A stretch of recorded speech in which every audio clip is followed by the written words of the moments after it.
दोस्तों, हरियाणा में एक हारी हुई बाजी जीतने के बाद मोदी और शाह को लगता है कि वो महाराष्ट्र भी जीतने जा रहे हैं। और शायद इसीलिए टीम मोदी ने महाराष्ट्र के सबसे बड़े नेता, बीजेपी के सबसे बड़े नेता नितिन गडकरी को किनारे कर दिया है। चुनावी रणनीति से, इलेक्शन स्ट्रैटेजी से किनारे कर दिया, जैसे दूध से मक्खी निकाल के किनारे की जाती है। महाराष्ट्र के अंदर दोस्तों चुनाव होने जा रहे हैं, लेकिन उससे पहले प्रधानमंत्री नरेंद्र मोदी जी किस कदर डरे हुए हैं और अपनी ही पार्टी के अंदर अपने ही नेताओं को किस तरह से किनारे से करते हुए नजर आ रहे हैं। यानी कि महाराष्ट्र के अंदर वही सांठ घाट का यूज करने की कोशिश की जा रही है। आप लोगों को याद होगा कि हरियाणा के अंदर प्रधानमंत्री नरेंद्र मोदी जी अपनी किस्मत के बलबूते जीत गए। उसी तरह का पैंतरा महाराष्ट्र के अंदर भी आजमाने की कोशिश की जा रही है और एक बहुत बड़े कद्दावर नेता को साइड करने की कोशिश की जा रही है। दरअसल दावा यह किया जा रहा है कि वही कद्दावर नेता प्रधानमंत्री नरेंद्र मोदी जी की कुर्सी छीन सकते हैं। तो किस तरह से मोदी जी को डर सता रहा है, आप लोग इस रिपोर्ट को देखिए। नमस्कार, मैं दीपक शर्मा और मेरे यूट्यूब मंच पर आपका स्वागत है। दोस्तों, हरियाणा में एक हारी हुई बाजी जीतने के बाद मोदी और शाह को लगता है कि वो महाराष्ट्र भी जीतने जा रहे हैं। महाराष्ट्र भी, और शायद इसीलिए टीम मोदी ने महाराष्ट्र के सबसे बड़े नेता, बीजेपी के सबसे बड़े नेता नितिन गडकरी को किनारे कर दिया है। चुनावी रणनीति से, इलेक्शन स्ट्रैटेजी से किनारे कर दिया, जैसे दूध से मक्खी निकाल के किनारे की जाती है। ये हाल कर दिया। ये हाल उस गडकरी का किया है जिस गडकरी ने प्रमोद महाजन के बाद बीजेपी को मजबूत किया महाराष्ट्र में। वो गडकरी जो राष्ट्रीय अध्यक्ष थे, मोदी से सीनियर थे एक टाइम। बताइए, उस गडकरी उनको ही कर दिया गया, मैदान से ही बाहर कर दिया। अब गडकरी जैसा एक पॉपुलर नेता, महाराष्ट्र का बीजेपी का सबसे बड़ा फेस, गडकरी साहब से जो गुजरात लॉबी है, मोदी और शाह ना किसी तरह की कोई सलाह ले रहे हैं, सजेशन ले रहे हैं। वो चाहे उम्मीदवारों का चयन हो, टिकट डिस्ट्रीब्यूशन हो, या फिर इलेक्शन की स्ट्रैटेजी हो, या फिर आप कह सकते हैं वॉर रूम में उनकी कोई सलाह लेनी हो, अजीत पवार से डील करनी हो, एकनाथ शिंदे से डील करनी हो, महाराष्ट्र में कौन सी रैली होगी, कहाँ होगी, मुद्दे क्या होंगे, कोई राय नहीं, कोई राय नहीं ली जा रही। सब कुछ किनारे कर दिया गडकरी का।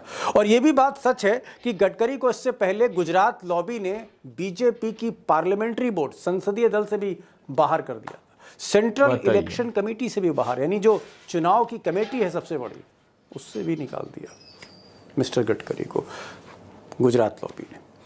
अब कुछ लोग कह रहे हैं कि दरअसल गडकरी को किनारे करके अमित शाह ये साबित करना चाहते हैं, कम से कम मोदी के आगे साबित करना चाहते हैं कि बिना गडकरी के अमित शाह महाराष्ट्र को जीत सकते हैं। और इस बार अमित शाह महाराष्ट्र जीत कर दिखाएंगे, विदाउट जीत कर दिखाएंगे, कहीं ऐसा उल्टा ना हो जाए। दोस्तों, सच्चाई ये भी है कि जिस वक्त नितिन गडकरी जैसे बड़े फेस, बीजेपी के बड़े फेस को महाराष्ट्र में नागपुर से लेकर मुंबई तक या पुणे से लेकर जलगांव तक रैलीज करनी चाहिए थी, रोड शो करने चाहिए थे, विधायकों से बात करना चाहिए था, उम्मीदवारों से बात करना चाहिए था, स्ट्रैटेजी बनानी चाहिए थी, अपने एक्सपीरियंस, तजुर्बे को शेयर करना चाहिए था, उस वक्त गडकरी दिल्ली में डिपार्टमेंट्स की मीटिंग में बैठ रहे हैं, छोटे छोटे प्रोग्राम कर रहे हैं, किसी स्कूल का प्रोग्राम कर रहे हैं, किसी नॉर्थ ईस्ट के चीफ मिनिस्टर से मिल रहे हैं, किसी इंजीनियर्स के गुट के साथ बात कर रहे हैं। ज़्यादातर समय उनका डिपार्टमेंट में बीत रहा है। और वो कह भी रहे हैं, गडकरी ने एक हाल ही में बीबीसी से कहा भी, बीबीसी के हिंदी चैनल से उन्होंने कहा कि आजकल मैं पार्टी नहीं, अपने डिपार्टमेंट पर फोकस कर रहा हूँ। इशारा तो मोदी शाह की ही तरफ था कि मजबूरी क्या है, लेकिन उन्होंने कहा कि पार्टी नहीं, अपने डिपार्टमेंट पर फोकस कर रहा हूँ। फोकस कर रहे हैं अपने डिपार्टमेंट पर, फोकस पार्टी के बजाय अपने डिपार्टमेंट में ज़्यादा रहता हूँ। पार्टी अध्यक्ष और पार्टी पदाधिकारी बता पाएंगे। अब दोस्तों, आप सोच रहे होंगे कि भाई आखिर ऐसा क्या हो गया है कि जो गुजरात लॉबी, मोदी और शाह पीछे क्यों पड़ गए गडकरी जी के।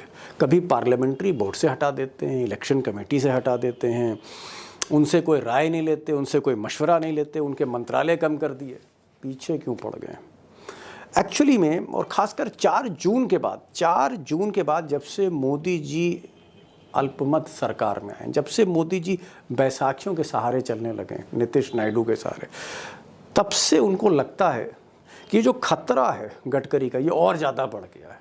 और उनको इस तरह का एक एहसास होता है कि कहीं आरएसएस और बीजेपी के जो बड़े नेता हैं, बागी नेता हैं, जिनकी मोदी जी से बनती नहीं, जैसे वसुंधरा राजे हैं, शिवराज सिंह चौहान हैं, योगी आदित्यनाथ है, लंबी लिस्ट है, लंबी लिस्ट है। जिन लोगों की मोदी कहाँ जी तक से नहीं गिनाऊं बनती आपको? है। साउथ से लेकर नॉर्थ तक, येदुरप्पा से लेकर रविशंकर प्रसाद तक, बहुत नाम है ऐसे जो खुश नहीं है अंदर ही। मोदी जी से राजनाथ सिंह भी उसमें, हालांकि बोलते नहीं है।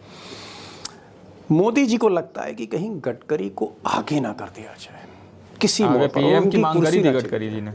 रिप्लेसमेंट गडकरी, वो अपने रिप्लेसमेंट, वो गडकरी यानी को मोदी जी अपने डरने लगे हैं। रिप्लेसमेंट के तौर पर देखते हैं, इसीलिए महाराष्ट्र के चुनाव से भी दूर कर दिया है।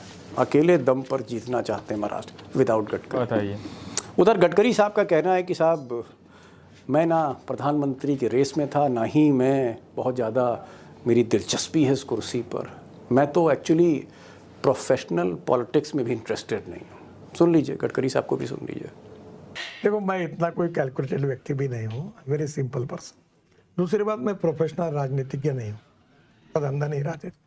अब दोस्तों, गुजरात लॉबी और नितिन गडकरी, या सीधे सीधे कहूँ मोदी वर्सेस गडकरी, ये जो एक तरह की कोल्ड वॉर है बीजेपी के भीतर, सबको पता है, कोई नई बात नहीं। मोदी जी यानी इसके नितिन गडकरी पीछे से जो डर रहे हैं दोस्तों। बीजेपी का नुकसान आगे न हो रहा है, ढकेल दिया जाए बीजेपी उनको। के लोग कहते हैं, या बीजेपी कवर करने वाले जो जर्नलिस्ट कहते हैं, उनका ये कहना है कि साहब बिकॉज ऑफ नितिन गडकरी को क्योंकि दूर रखा गया, तो अमित शाह ने जिस तरह से पार्टियां तोड़ी महाराष्ट्र में, शिवसेना को तोड़ दिया, शरद पवार की पार्टी तोड़ दी, शिंदे को बना दिया, छापे पड़वा दिए, किसी नेता की बेटी को जो है जेल भेज दिया, ये सारी जो घटनाएं हुई, किसी के भाई को जेल में डाल दिया, ये सारी चीज़ों ने से कहीं ना कहीं आज महाराष्ट्र में गुजरात वर्सेस मराठा है।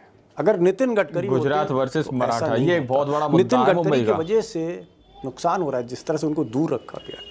और हकीकत यह है कि पिछले लोकसभा चुनाव में जो विदर्भ का एरिया है, मराठवाड़ा एरिया है, ये जो एरिया है, यहाँ पर बीजेपी की परफॉर्मेंस बहुत अच्छी नहीं है।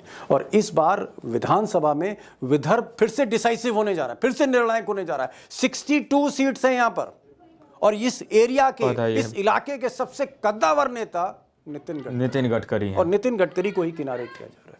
मैंने कहा था ना, दूध से जैसे मक्खी बाहर की जाती है, इस तरह का एक अप्रोच। सवाल इस बात का है कि क्या नितिन गडकरी को किनारे करना, क्या अदावत इतनी ज्यादा बढ़ चुकी है कि मोदी अपना नफा नुकसान भी भूल गए?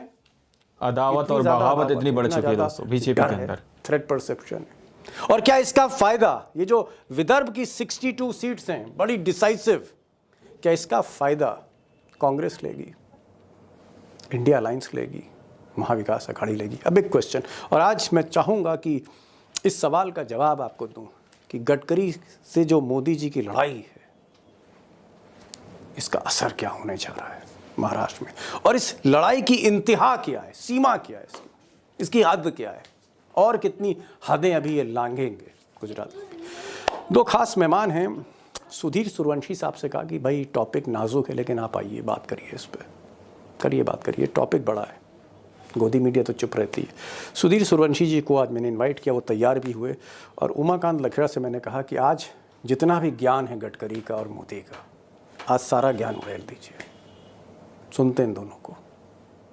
मेरा जो सवाल है वो ये है कि महाराष्ट्र का चुनाव बड़ा निर्णायक है, बड़ा डिसाइसिव है। नितिन गडकरी निसंदेह वो सबसे बड़े चेहरे हैं महाराष्ट्र में बीजेपी के, लेकिन इस पूरे चुनाव से वो बाहर हैं। बजाय कि कोई रैली करने के, कोई सभा करने के, मीटिंग करने के, सीट शेयरिंग में बैठने के, आज की तारीख में मैं देख रहा हूं कि नितिन गडकरी या तो हरियाणा है, या फिर वो दिल्ली है, या फिर तो किसी और प्रदेश में है। नितिन गडकरी को क्यों किनारे कर दिया गया, मैं ये पूछ रहा हूं, किनारे क्यों किया गया और किसके इशारे पे किनारे किया जा रहा है? मुझे लगता है नितिन गडकरी का जो वजूद महाराष्ट्र में, वो भारतीय जनता पार्टी में कुछ लीडर्स है, वो मुझे नहीं लगता वो एक्सेप्ट करना चाहते, और नितिन गडकरी की हेल्प भी लेना नहीं चाहते। उनको लगता है कि नितिन गडकरी कोई एक क्रेडिट उनको देना नहीं चाहते, इसलिए उनको किनारे किया जा रहा है। यानी कि दूसरा इंपॉर्टेंट, महाराष्ट्र जैसे आपने जिक्र किया, बहुत ही बड़ा स्टेट है, हाईएस्ट जीडीपी है, सबसे ज्यादा लोकसभा की सीट है, उसमें नितिन गडकरी की एक भी बात चल रही थी कि उनको पीएम के तौर पे पुश कर रही है आरएसएस, एक वो भी बहुत चीज रहती है। मुझे लगता है कि यानी प्रधानमंत्री बनाना चाहती है लाइमलाइट नहीं देना चाहते भारतीय जनता पार्टी के जो भी कुछ लोग डिसीजन मेकिंग में ये सरप्राइजिंग है कि नरेंद्र मोदी महाराष्ट्र में हफ्ते में 1-2 बार आ रहे, अमित शाह जी आ रहे हैं, जेपी नड्डा जो भारतीय जनता पार्टी के प्रेसिडेंट वो नहीं आ रहे, नितिन गडकरी महाराष्ट्र की कद्दावर लीडर है वो भी नहीं आ रहे। और मुझे लगता है कुछ ना कुछ, जैसे एक टाइम में कांग्रेस में एक फैक्शनलिज्म होता था, ग्रुपिज्म होता था और बड़े पैमाने पे होता था, वही चीजें मुझे भारतीय जनता पार्टी में नजर आ रही। एक्चुअली भारतीय जनता पार्टी में ऐसी चीजें होती नहीं थी, लेकिन लोकसभा के चुनाव के बाद में मुझे लगता है कि लाइनें खींची गई है कुछ लीडरों के बीच में, उसका ये नतीजा ये दिख रहा है। गई है। जी जी।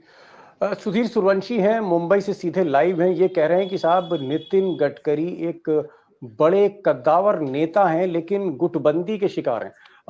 बीजेपी के अंदर ग्रुप्स बने हुए हैं और उनका इशारा जाहिर तौर पर बीजेपी की लीडरशिप की तरफ है, मोदी शाह की तरफ है। वो ये कह रहे हैं। लखेड़ा साहब, सुधीर जी ने तो बात बहुत साफ कह दी कि भाई जो बीजेपी की लीडरशिप है, बीजेपी का जो मौजूदा नेतृत्व है, ये कंफर्ट। तो आप लोगों ने इस वीडियो को शुरू से आखिर तक देखा। वीडियो के अंदर साफ तौर पर बताया गया कि किस तरह से नितिन गडकरी को सीधे तौर पर अमित शाह हो या मोदी जी हो, उनको साइड करते हुए नजर आ रहे हैं। उसकी बड़ी वजह यह है कि नितिन गडकरी ने अगला पीएम होने का दावा किया था। उन्होंने कहा था कि मैं अगला पीएम बनना चाहता हूं, और वहीं पर आरएसएस, मोहन भागवत, ये लोग जितने भी पार्टी के बड़े लीडर हैं दोस्तों, वो लोग नितिन गडकरी को पीएम के पद पर बिठाना चाहते हैं, यानी कि वो अपना यस मैन पार्टी के अंदर बिठाना चाहते हैं। जैसा आरएसएस चाहे, जैसा मोहन भागवत चाहे, वैसा ही हो। इसलिए अब प्रधानमंत्री नरेंद्र मोदी जी को भी आरएसएस की तरफ से काफ़ी ज़्यादा सहायता मिली है, लेकिन प्रधानमंत्री नरेंद्र मोदी जी अब उन्हीं नितिन गडकरी, जो कि महाराष्ट्र की 62 सीटों के कद्दावर नेता हैं, जिनके कब्जे में 62 सीटें हैं, अगर उन्होंने कह दिया इधर तो वो 62 सीटें इधर की तरफ, उन्होंने कह दिया उधर तो वो 62 सीटें उधर की तरफ। अब जरा सोचिए, प्रधानमंत्री नरेंद्र मोदी जी फिर से वही साठगांठ लगाने की कोशिश कर रहे हैं। क्या हरियाणा के अंदर उन्होंने तो चुनाव जीत लिया, चाहे वो ईवीएम का साथ रहा हो या फिर उनकी किस्मत का साथ रहा हो, फिर से वही चीज़ वो महाराष्ट्र के अंदर पूरी तरह से परखने की कोशिश कर रहे हैं। अब देखिए कितना बड़ा खेल है, ये चरम पर है दोस्तों कि बीजेपी के अंदर ही भारी भयंकर फूट देखने को मिल रही है। यहाँ पर नेता जो है आपस में ही एक दूसरे को दरकिनार करते हुए नजर आ रहे हैं। बड़े बड़े नेता, कद्दावर नेता जो हैं, उनको दरकिनार किया जा रहा है। आप लोगों ने इस रिपोर्ट को शुरू से आखिर तक देखा। आप लोग इस वीडियो के बारे में क्या सोचते हैं, क्या समझते हैं, अपनी राय कमेंट सेक्शन में जरूर दीजिएगा। सच्ची पक्की खबरें देखने के लिए चैनल को सब्सक्राइब कीजिए। मिलते हैं अगली वीडियो में, जब तक के लिए जय हिंद, जय भारत।